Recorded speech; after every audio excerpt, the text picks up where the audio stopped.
¿Qué tal? ¿Cómo están? Estamos aquí en esta ocasión con Mikel Lecumberri. Ya ustedes lo conocen de la faceta anterior del canal y de nuevo en este relanzamiento ha afortunadamente propuesto participar con nosotros con un tema que está explorando, que está diseñando, que es la filosofía oculta. Hemos decidido, bueno, ha decidido Mikel llamarle a esto Filosofía Oculta uno. Así que Mikel, gracias por aceptar. Y me gustaría empezar preguntándote, pues, ¿qué es eso de la filosofía oculta? Sí, bueno, vamos, no es algo que inventé yo ni mucho menos. Se refiere básicamente a la parte esotérica de la filosofía. Es decir, como bien sabes, todo conocimiento se divide básicamente en exotérico y esotérico, tanto en Occidente como en Oriente. Y el esotérico, digamos, es el que está abierto al público general. El exotérico, digo, el esotérico está abierto a un grupo de iniciados o a una escuela de iniciados. Y esto, bueno, lo encontramos desde tiempos muy antiguos hasta, digamos, dentro de la filosofía antigua, lo más moderno que podríamos, o digamos, lo más inicial de la filosofía sería justamente con los misterios de Leucis de Pitágoras. Eh, y bueno, un poco este tema de filosofía oculta va por ahí y lo que yo quisiera, como digamos, hacer no es una historia de la filosofía oculta, ni mucho menos. De hecho, para eso, y le recomiendo pues, al auditorio que si les interesa el tema, compren el libro de Alexandrian, que es justamente la historia de la filosofía oculta. Que vamos, es un libro muy histórico, muy arqueológico, muy hermenéutico, que va un poco por la línea del análisis de varios autores y que para referencia, digamos, como una especie de manual, una cartografía de la filosofía oculta está muy bien, pero no para ir más allá. En estas sesiones lo que yo quisiera hacer contigo más bien es ir tocando temas a profundidad que yo he trabajado y compartirlos un poco con la gente que nos ve para que ellos a su vez o les sirva como una especie de disparador y puedan a su vez trabajar e interesarse por ciertos temas y ciertos autores que iré mencionando de manera muy tangencial. Eh, pero no voy a abordar en las biografías ni hacer un canon, digamos, biográfico de cada uno de ellos, ni mucho menos. Lo que yo quisiera más bien es entrar directamente en materia. En este caso, lo he dividido como por bloques y en este caso me gustaría hablar del origen presente, en clara referencia al libro del mismo nombre de Jan Hebser, que fue este filósofo oculto, este filósofo poeta alemán que tiene esta obra magna en la que, pues bueno, desentraña una serie de temas que iré abordando a lo largo de la plática de hoy. Pero me gustaría empezar también diciendo que la filosofía oculta representa quizás la única resistencia real a la visión esclerótica de la filosofía académica actual, a esta visión ya acartonada y sucursalera en la cual, pues bueno, básicamente podemos encontrar de cualquier autor que te imagines importante dentro de la filosofía institucional, una serie de libros analíticos, una serie de biografías, una serie de radiografías y tomografías y todo lo que te imagines para desentrañar los conceptos que estos filósofos han dado y se vuelve ya también una náusea de palabrerías, tener 2.000 libros sobre Heidegger, 3.000 libros sobre Nietzsche, sobre Schopenhauer, sobre cualquier autor que te imagines.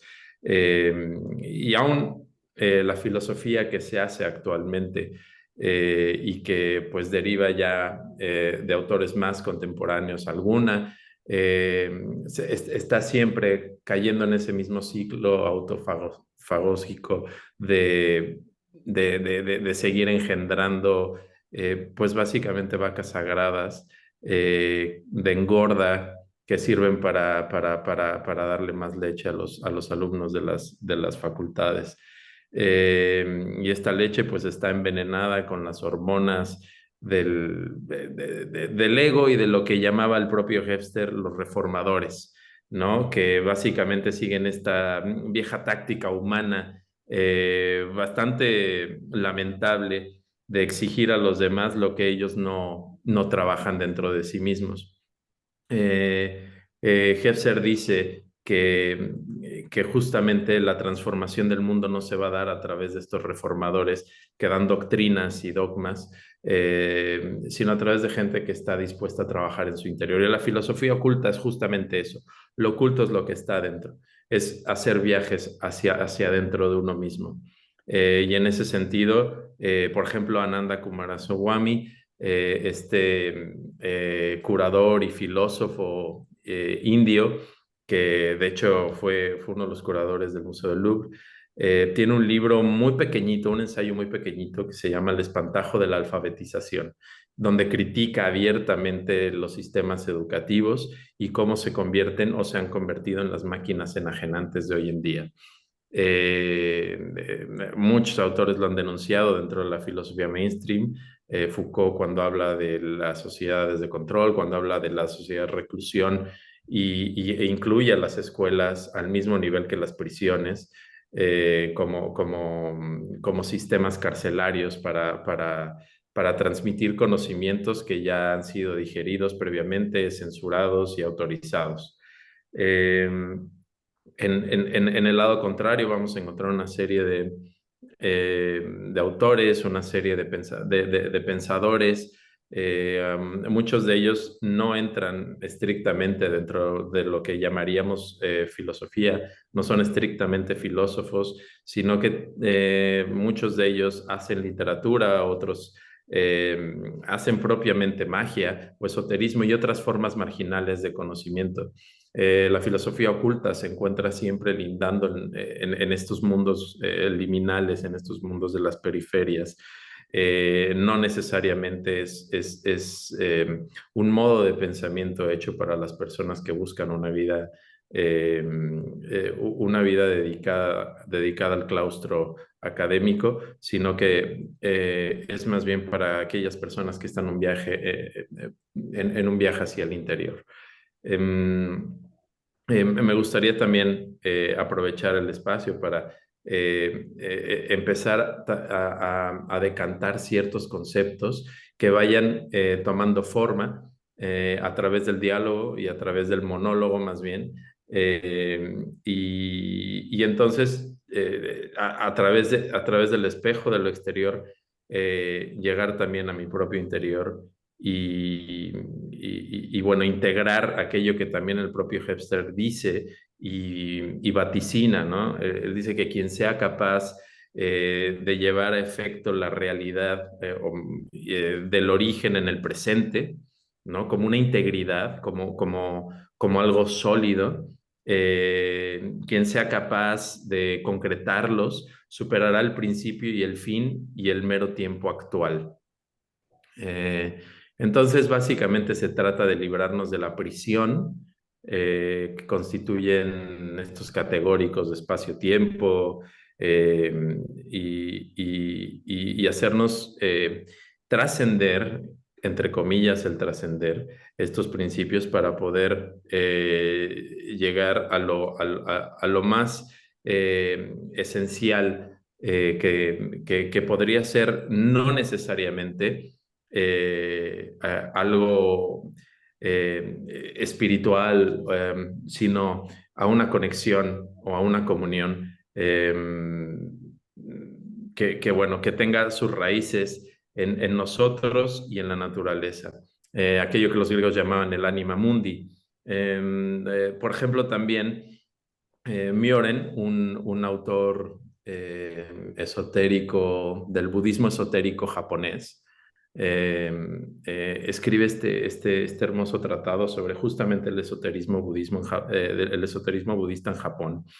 Y él habla de este concepto de comunión, que en japonés se dice kaji. Y kaji lo que dice básicamente en su raíz es que el Buda es uno con el practicante. Y no solo es uno con el practicante, sino que puede establecer comunicación con él. Esto es muy relevante porque lo que te dice es algo muy subversivo. Lo que te dice es que no hay necesidad de ninguna institución para que tú puedas tener un contacto directo con el despertar o con aquel que ha despertado, eh, y puedas tener comunión con él, ¿no?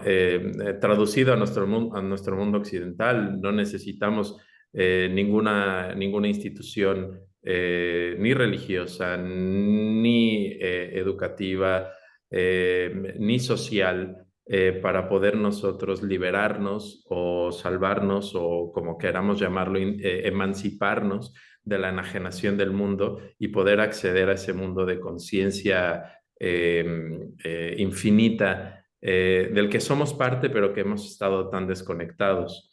Él habla, Mior, en este libro de esoterismo budista también, de los templos y de la constitución de los templos. Eh, eh, es importante entender que un templo siempre es un espacio abierto entre el cielo y la tierra, ¿no? Es como una especie de burbuja, como una especie de mónada. Eh, Leibniz, por ejemplo, era admirador del esoterismo, pero bueno, eso como nota nada más. Pero Mioren habla de dos mandalas muy importantes que se colocan en las antípodas del templo, ¿no? Digamos al inicio, al final del templo, como lo quieras ver, porque el espacio en los templos, al ser sagrado, tiene unas reubicaciones y ubicaciones un tanto cuanto en fuga. Pero estos dos mandalas, a pesar de estar en las antípodas, se encuentran de alguna manera. El primer mandala es el Taisokai. Taisokai quiere decir el mandala de la matriz. Y el otro mandala es el Kongokai, que quiere decir el mandala del diamante. El primero representa el principio de Ri, que es la fuente de vida, la fuente, aquella de lo que provenimos. Y el segundo representa el Chi, que como muchos sabemos es la mente, inteligencia, energía de vida. Podríamos decir que uno es el macrocosmos y otro es el microcosmos. Y tienen una serie de elementos misterosóficos en su constitución. Los mandalas son básicamente representaciones cósmicas en un pictograma, un poco a la manera de los códices prehispánicos, ¿no? Donde a través de imágenes, a través de la creación de imágenes se transmitía conocimiento. Esto también es profundamente subversivo, ¿no? Y es subversivo en el sentido de que el hombre crea el signo para poder enajenar el alma humana. Concretamente el signo lingüístico, el signo numérico también. Y eso lo voy a retomar más adelante. Pero ahora solo lo dejaré ahí. Eh, Aquí me parece importante retomar el concepto de templo y el concepto de espacio abierto. Porque un espacio abierto que se yende en medio de la materia vulgar o la materia profana? Eh, Me parece interesante resaltar esto, porque justamente hace apenas algunos meses, o menos incluso, hará un mes, salió una noticia de un grupo de investigadores en Estados Unidos, Australia y en Europa que empezaron a trabajar en conjunto, y empezaron a trabajar desde las matemáticas, pero después empezaron a llevarlo a situaciones observacionales que obviamente son muy incipientes ahora, pero a lo que querían llegar es a determinar con base en distintos mapas de lo que entendemos ahora por universo observable. Ellos determinaron que es altamente posible que el universo en su conjunto sea un agujero negro y que nosotros estemos viviendo dentro de un agujero negro. Esto es muy relevante porque una de las premisas fundamentales de la filosofía oculta es que justamente la ciencia moderna materialista está profundamente basada en esta filosofía oculta. Y bueno, hay muchos ejemplos de eso. Einstein, por ejemplo, en su libro de cabecera era Isis sin velo de H.P. Blavatsky, de Elena Blavatsky, la teósofa. Y bueno, hay muchos el propio David Bohm, que tenía relación con Krishnamurti. Es decir, hay muchas relaciones entre la teosofía, digamos, y la física moderna, y entre la cábala y la física moderna. Yo te podría decir que básicamente el 90% de la teoría general y especial de la relatividad están basadas en el Sefer Zohar, que es el libro cabalístico por excelencia o de cabecera también. Y aparte, creo que a lo largo de estas pláticas lo iremos demostrando. Pero en este concepto fundamental de que estos físicos ahora están teorizando sobre que el universo entero es un agujero negro y vivimos dentro de un agujero negro, tiene mucha relación con la Cábala y el principio creador de la Cábala. No sé si recuerdas, bien o mal, algo de Cábala, pero lo que dicen los cabalistas es que obviamente en el principio estaba Dios, y ese Dios era perfecto y cerrado. Eh, Gary Lachman, por ejemplo, en su Historia oculta de la conciencia, habla justamente de cómo se daría el proceso de creación de acuerdo a los cabalistas. Y es justamente que eso que ellos llaman Ein Sof, es decir, ese vacío primordial que se genera cuando este Dios cerrado quiere crear, quiere dar vida a algo, es una expansión interna dentro de Dios. Y eso tiene mucho que ver con el concepto que tenemos de agujero negro, ¿no? El agujero negro inicia por una supernova, que es una expansión de luz, lo mismo que la Ein Sof, que es seguido por una contracción. Y esa contracción es justamente el árbol de la vida o el árbol sefirotal. Si tú recuerdas, el Ein Sof surca, ¿no?, ese espacio vacío, ¿no?, lo yende, lo abre y lo expande. Y en esa expansión empiezan a desbordarse, digamos, los elementos que se encontraban en ese vacío, los pocos elementos que quedaban, de una manera caótica, ¿no? Y esto a nivel macrocósmico, pero también lo podemos pensar a nivel microcósmico en los seres vivos de este planeta, ¿no? Y podemos pensar, por ejemplo, en el útero materno. El útero materno es justamente eso, ¿no? Es un espacio, ¿no?, como un templo, en el que está cerrado, y que al momento de recibir, al momento de la concepción, empieza a abrirse, ¿no? Y en esa apertura es que se genera la vida, y la vida se va generando a través de multiplicaciones, eh, y de la propia materia que está involucrada, y casi de una manera milagrosa, ¿no? Surge también un haz de luz, y eso ya está comprobado al momento de la concepción por distintas reacciones químicas, pero al mismo tiempo tiene este nivel de inexplicabilidad.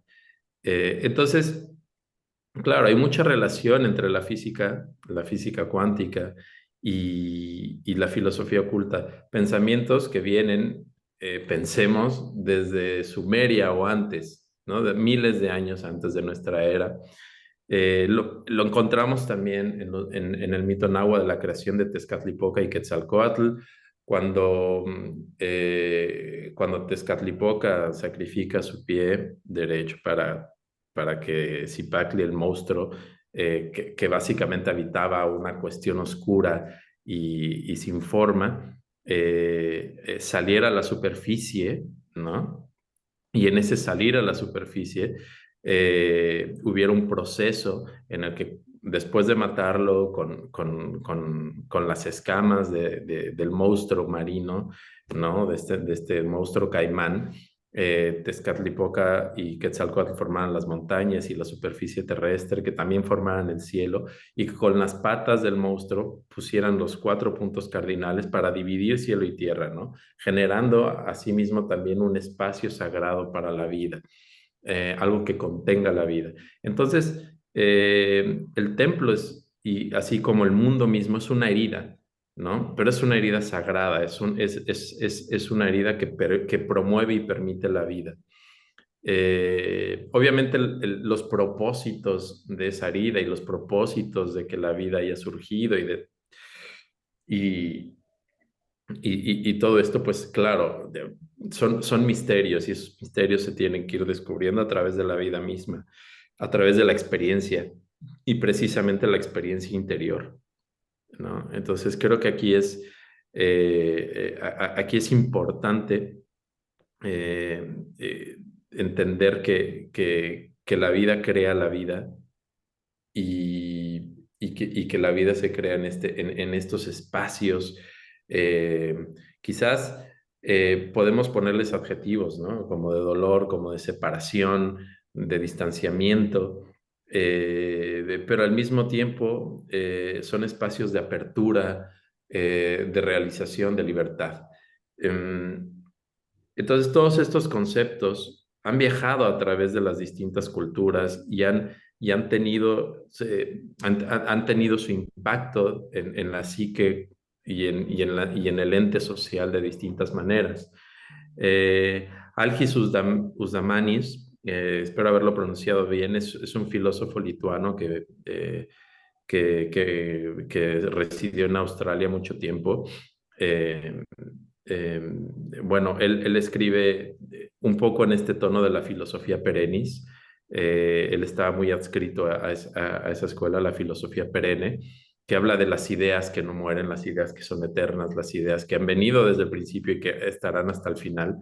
Eh, ¿Al final de qué? Pues de la mente humana, ¿no? Que está aquí para reconocerlas y para adherirse a ellas y trascenderse en ellas. Obviamente está muy relacionado con el neoplatonismo y el platonismo original, en este sentido de que hay ideas que están ahí, que han estado ahí siempre y que el hombre las capta. Él hace muchos estudios sobre la filosofía egipcia y él dice que básicamente el nacimiento de esta filosofía oculta o este esoterismo filosófico, como lo entendemos, es justamente Egipto.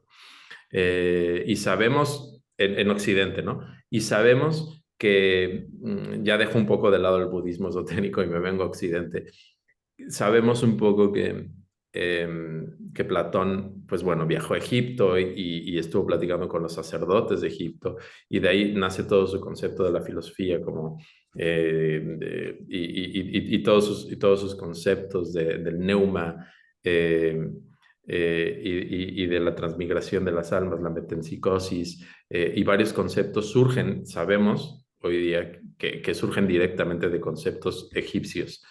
Eh, pero obviamente esta filosofía que podríamos llamar hermética, que es lo que nos llega a nosotros tablas de la tabla esmeraldina y después de relecturas como el Kybalión de entre comillas, dios griego Thoth, que pasa a Grecia como Hermes Trismegisto, el tres veces grande, el tres veces gestado.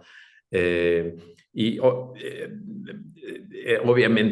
contiene una serie de conceptos, ¿no? Esta transmigración de este personaje, y este renacimiento en distintas culturas, porque, bueno, porque el conocimiento es uno, de acuerdo a esta filosofía perenne, ¿no? Y lo único que nosotros estamos haciendo es como entrar en contacto con él, ¿no? De una manera sintérgica, como diría Jacobo Greenberg, ¿no? Es esta matriz informacional de alta coherencia que está, digamos, presentándose ante nosotros y nosotros, a través de nuestra actividad neuronal, de nuestros campos neurales, como le llamaba Greenberg, eh, podemos ir descifrando e incluso incidiendo y distorsionando esa matriz, en tiempo real además, ¿no? Lo cual nos indica que el tiempo es, como decía Hefzer, ¿no? Un origen siempre presente,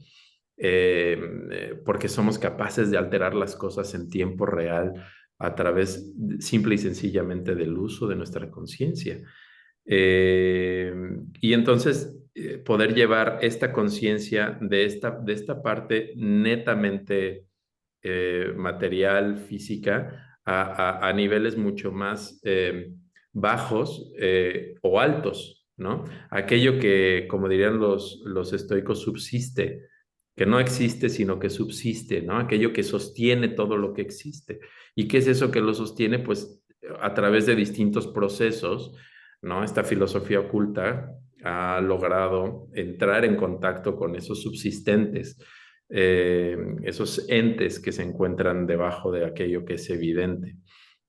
Hay varios aspectos en esto, ¿no? Por ejemplo, en el caso de la Cábala, la relación que hay entre el árbol de la vida y el cuerpo humano, ¿no? Y las aplicaciones médicas que tendríamos para esto.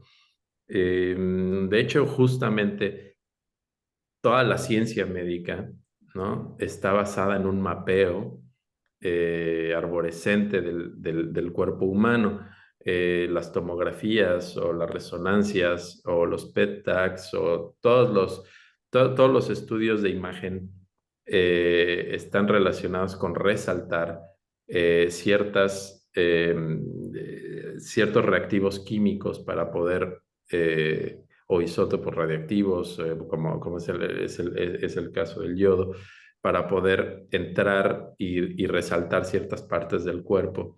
Esto tiene que ver justamente con ese haz de luz primordial que va iluminando estas pequeñas esferas o céfiros, y que a través de eso se va dando conocimiento. Es decir, el conocimiento necesita ese contraste luz-oscuridad para poder surgir y resurgir, y dar razón a la conciencia, ¿no? Es decir, la filosofía oculta no se opone a la razón, no se opone a la luz, ¿no? En el sentido, por ejemplo, que lo entiende en la filosofía moderna, concretamente la iluminista, ¿no? Sino que busca ser una verdadera filosofía de la integralidad entre el pensamiento espiritual, el pensamiento racional e incluso el pensamiento orgánico, ¿no? Porque muchas de estas escuelas esotéricas obviamente incluyen la parte sexual, por ejemplo, ¿no? El tantra es justamente,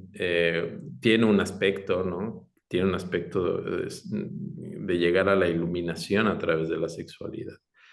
Eh, no sé, está este poema de Gilbert Owen que dice también a través de la carne se llega al cielo. Y creo que tiene mucha razón en este sentido. No se trata de negar partes del cuerpo y en ese sentido la religión ha sido profundamente castrante y profundamente destructiva. La filosofía oculta tiene mucho que ver con el misticismo. Santa Teresa y Santa Jesús y San Juan de la Cruz, perdón, fueron, pues no sé, fueron baneados mucho de la religión católica por mucho tiempo. Incluso ellos mismos, sus vidas corrieron peligro por las cosas que dijeron, que escribieron sobre sus propias experiencias místicas. Eh, entonces, resumiendo un poco, de lo que trata esta filosofía, vamos a ver, es un principio emancipador del espíritu y la razón humana, y también un principio integrador de todos los aspectos que conformarían la humanidad. Y alejarnos un poco del cientificismo y este furor por la tecnología que el materialismo científico ha producido. Si bien los bienes de la tecnología y sus ventajas son evidentes, ¿no? Creo que sí tenemos que poner un poco de conciencia en ello para poderlo manejar de la mejor manera posible. Eh, y que además no acabe manejándonos a nosotros, ¿no? Creo que eso sería como el, con lo que quisiera yo acabar. Agregando quizás también un poco que abordaremos temas un poco sobre eh, la manera en la que se ha ido enajenando esos principios, ¿no? Eh, hay cabalistas que incluso dicen que el Sefer Yetzirah, es decir, el libro de la creación, empieza a ser ese borde enajenante. Lo encontramos no solo en la Cábala, pero también en el budismo, y en otras tradiciones en las cuales se dice que el momento en el que se pasa de la oralidad a la escritura se está trastocando profundamente el mensaje, porque bueno, al final del día el espíritu está relacionado con el aliento, con el aire, con el neuma y no tanto con la materialidad de la escritura, tiene un propósito tecnológico, ¿no? Pero ese propósito tecnológico a veces le quita el espíritu. Eh, y entonces saber hacer una crítica del documento y saber hacer una crítica de la escritura a la manera que lo haría Artaud cuando habla que la escritura es la porquería, es la podredumbre y tal, justamente a esa manera me refiero, de atacar un poco la tecnología, a la manera de renovarla y hacerla que funcione para propósitos más profundos, que solo pues los propósitos bastante frívolos, mundanos y bestiales para la que lo usamos en la manera cotidiana, ¿no? Y así un poquito quizá, bueno, pues para redondear esto, me gustaría pues que quizá profundizaras en este aspecto. Creo que lo mencionaste al principio y va de fondo, de que la filosofía oculta tiene una gran ventaja, por decirlo así, respecto a la filosofía académica, que tendría que ver con este trabajo interior y con una introspección real, ¿no? ¿Qué podrías decirnos un poco más al respecto en esta exploración que estás haciendo de la filosofía oculta? Sí, digo, creo que tocas un tema importante y me parece que eh, esa exploración interior tiene también mucho que ver, aunque pudiera sonar paradójico, con la construcción de un pensamiento comunitario. Es decir, creo que algo por lo que los poetas, los músicos a veces y también los pensadores resultan altamente subversivos para el status quo es justamente porque son ejes de de creaciones comunitarias o de expresión comunitaria o de generación comunitaria. Sí, lo podemos ver desde la época de las cavernas, aquel hombre que a la luz de la hoguera se pone a cantar las hazañas del cazador de mamuts, ¿no? Hasta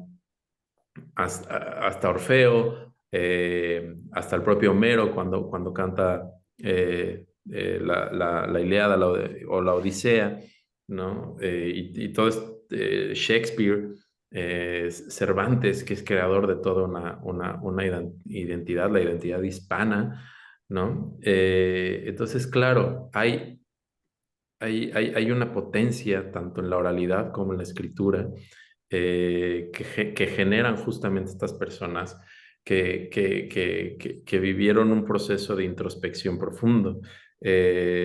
Obviamente nosotros relacionamos esas introspecciones con el budismo, ¿no? Pero vamos, ¿qué decir de los gnósticos? Básicamente toda la filosofía gnóstica, que quizás sea una parte importante de esta serie de conferencias, tenía que ver con bajar a los sótanos, estar en oscuridad total, apagar tu vela y entonces entenderte a ti mismo y entrar dentro de ti mismo y navegar en esas aguas oscuras del ser y de lo que es el no ser y esas negaciones y esas dualidades y esas contradicciones que somos, ¿no? Entonces, a partir de eso es que tú puedes construir el castillo interior, tú puedes navegar, lo decía Santa Teresa de Jesús, la noche oscura del alma, ¿no? Y todas esas casas que tenías o esas habitaciones de esa noche oscura, de ese castillo oscuro que tenías que ir habitando y tenías que ir iluminando, pero con tu sola presencia. Eso mismo es un principio rector de la creación de comunidades, ¿no? ¿Por qué? Porque estás transformando el mundo a partir de que te transformaste a ti y estás transformándolo con palabras originarias, con palabras que vienen de la conciencia profunda. Mm, lo mismo pasa con los chamanes, con los sanadores. Son ejes son vórtices creadores de bienestar común. Entonces creo que en ese sentido es relevante ese trabajo introspectivo, ¿no? Es relevante en el sentido de que se refleja en un bien común, en un bien social, y no en este ente social disfuncional que somos, ¿no? Decadente, donde cada vez de manera más incisiva se castiga al individuo, pero al mismo tiempo se le exalta en tanto mecanismo de producción de bienes de consumo y consumidor al mismo tiempo, ¿no? En tanto simple y sencillamente artefacto de los capitalistas para poder generar más capital para ellos, y en tanto, pues básicamente víctima de la deuda infinita, ¿no? Es obsceno, por ejemplo, que el capitalismo haya equiparado el pecado original con la deuda, ¿no? Es decir, básicamente la deuda es aquello que nunca vas a poder acabar de pagar, ¿no?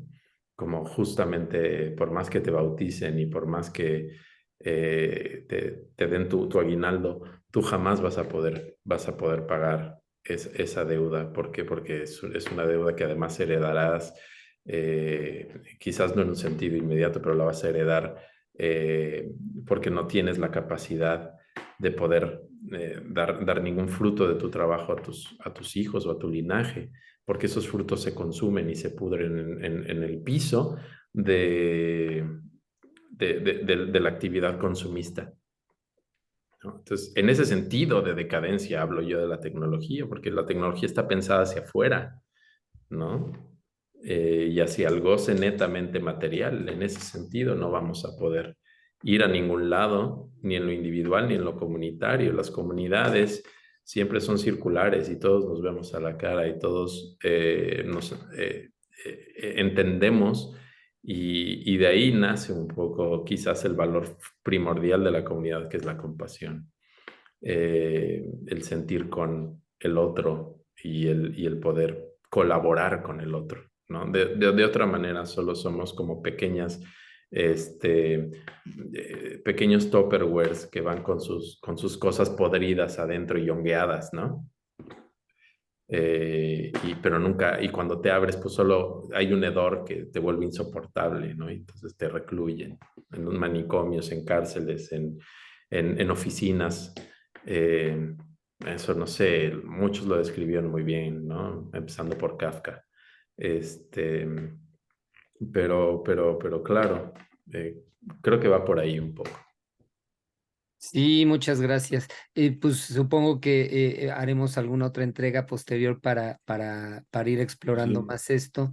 Y pues suena bien, suena interesante. Siempre es bueno pensar de una manera no ortodoxa, no siempre los mismos temas, ¿no? No siempre los mismos autores, como ha señalado. Eso siempre enriquece a la filosofía y al discurso en general de las personas. Entonces, muchísimas gracias, Miquel, No, por gracias a esta ti. entrevista. Eh, Gracias a ti.